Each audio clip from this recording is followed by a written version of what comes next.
Welcome back. The bird flu has already been found in 2 counties in Nebraska. It might be coming our way soon. Travis Robinson went to the Cipher Farms to see what they're doing to protect their chickens.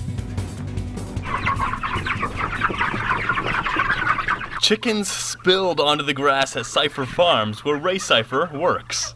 Right now you'll see about 2,500 birds out here. We just cycle through them all through the summer. And they just run around out here under the trees and grass, and we feed them a little corn, and they're happy until that last day.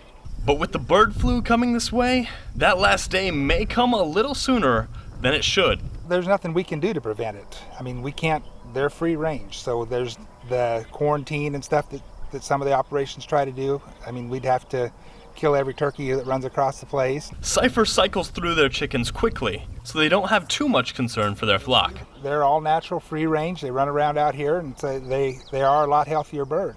So we're counting on that to help if it happens to come this way. Cipher says that with the healthier free-range chickens, it's a lot easier to manage sickness. They just don't, we don't get sicknesses, and they just don't, you know, if one gets sick, he dies. That's one thing nice about chickens. You don't have a vet bill. He's either okay or he's dead. At this point, all Cipher can do is sit back and wait. There's nothing we can do about it, so we'll just, we'll take it as it comes. God's in charge of all that. It could cause some setbacks, but as long as his supplier doesn't get the flu, Cipher Farms will be just fine.